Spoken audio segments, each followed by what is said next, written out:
라이온스, 뭐 로타리, 뭐 JC.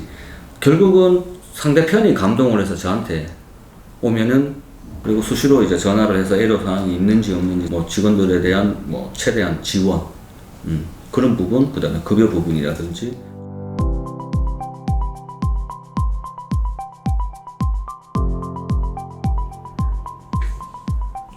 안녕하십니까. 김대경 세무사입니다.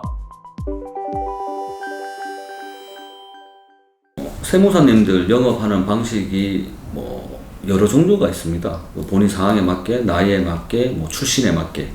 그래서 저 같은 경우는 명함을 뭐 어디 가서 그냥 무작정 뿌린다든지 이제 그런 영업은 하지는 않았고요.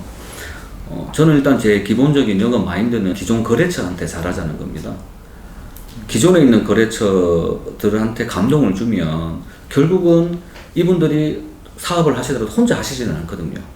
지금 다 동종업계하고 정보를 다 공유를 하게끔 되어 있습니다. 그러면 그 대표님들도 각자의 세무 대리인에 대해서 얘기를 할 수 있는 기회가 분명히 있으면, 그래서 어떤 분들은 불만을 가지고 계시는 분도 있을 거고, 또 어떤 분들은 만족하고 계시는 분들도 있을 건데, 결국은 동종업계다 보니까 정보가 어느 정도 오픈이 되고, 이쪽 세무사님이 잘하시더라, 이쪽 회계사님이 잘하시더라, 그러면 자동적으로 거래처가 넘어옵니다. 그래서 저 같은 경우는 기본적인 영업 마인드는 일단 기존 거래처를 확보를 잘 하자.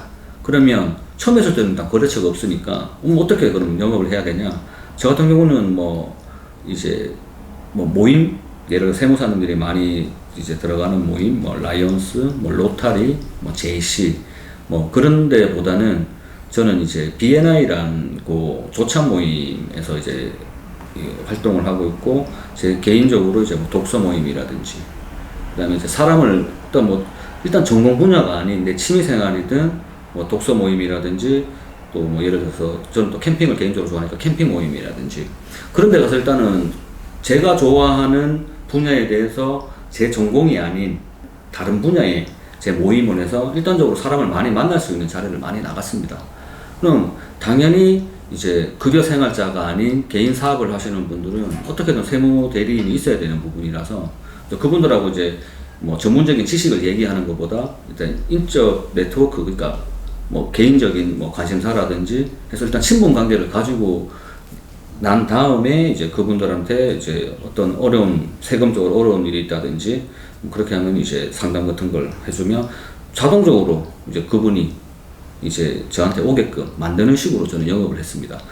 제가 제 PR을 해서 강제적으로 그 사람한테 유혹을 해서 그런 장고도 올 수 있지만, 이제 결국은 상대편이 감동을 해서 저한테 오면은 그분들은 뭐 잘 장부를 옮기지는 않습니다. 그래서 이는 각자 성향에 따라 가지고, 그 다음에 뭐 나이에 따라 가지고 영업 방식은 틀리겠지만, 저는 일단 기본적인 영업 마인드는 그렇게 해서, 물론 그렇게 하면은 초반에 건수가 그렇게 많이 올라오지는 않습니다. 이제 서서히 올라와서 이 기존 거래처들이 점조직처럼 이렇게 소개를 시켜주면 10개 거래처가 한 사람씩만 소개해줘도 20개가 돼버립니다. 그럼 또 많은 또 관심과 뭐 정성을 들이면 또 20개 거래처 분들이 또 한 분만 소개시키더라도 이게 40개가 돼버립니다.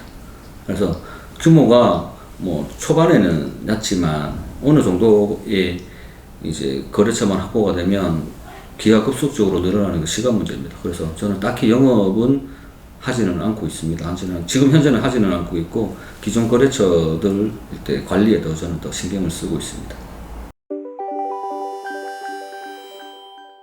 일단은 기본적인 업무는 일단 실수 없이 충실을 해야 되는 거고요. 네.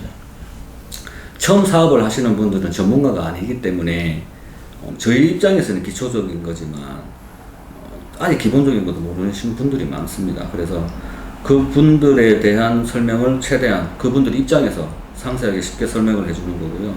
그리고 수시로 이제 전화를 해서 애로사항이 있는지 없는지 체크를 하고, 그 다음에 그 부분을 이제 세무사님들이 다 할 수 없으니까 또 해당 직원분들이 또 보통을 하셔야 됩니다. 그래서 저는 그 부분에 대해서 직원분들에 대한 이제 그런 교육을 조금 많이 시키는 편입니다. 그리고 저희 사무실 같은 경우는 다른 사무실에 비해서 제가 생각하기에는 복리후생적인 부분도 조금 최대한 많이 배려를 하려고 생각을 하고 있고, 결국은 어차피 제일 응대하는 부분이 담당자랑 그 거래처랑 보통 응대를 하는 부분이기 때문에 이 담당자가 우리 사무실에 만족감이 있어야 됩니다. 그렇게 해야 이제 본인이 기분이 안 좋은데 상대편한테 좋은 서비스를 제공할 수 없지 않습니까? 그런 의미로 해서 저는 직원들 교육이라든지 뭐 직원들에 대한 뭐 최대한 지원, 그런 부분, 그 다음에 급여 부분이라든지 최대한 그 부분에서 이제 다른 사무실보다는 좀 혜택을 많이 주려고 노력을 하고 있습니다. 그렇게 하는 게 뭐 오히려 그 납세자한테 더 감동을 줄 수 있는 방법이지 않겠나라고 생각을 해서 이제 저는 그렇게 생각을 하고 있습니다. 저희도 사람입니다. 저도 감정을 가지고 있는 사람이기 때문에 물론 이제 납세자분들이 다 똑같지는 않습니다.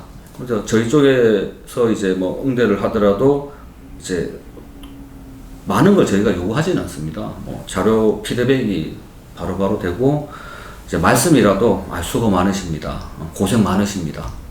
저희도 말이 아다르고 어다르듯이 그렇게라도 이제 고생하는 걸 알아주면 저희는 오히려 더 힘이 납니다. 그래서 뭐 거래처가 10개가 있는데 1번부터 10번까지 업종도 틀리고 대표님 성향도 다 틀립니다.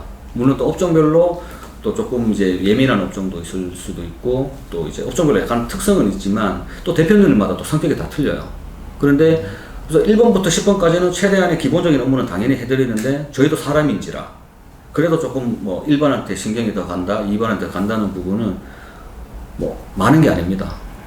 따뜻한 말 한마디. 실질적으로 이제 우리가 해주는 서비스에 대한 뭐 본인들에 대해서 이제 무시하는 게 아닌 그런 고마움, 뭐 그런 부분에 있으면 솔직히 저희가 더 힘이 더 납니다. 저희가 일하는 쪽에서도. 그래서 당연히 좀 뭐 편차를 둔다는 그런 의미는 아니지만 저희도 사람인지라 뭐 그런 데서는 조금 이제 마음이 더 가는 거래처가 있는 것은 사실입니다.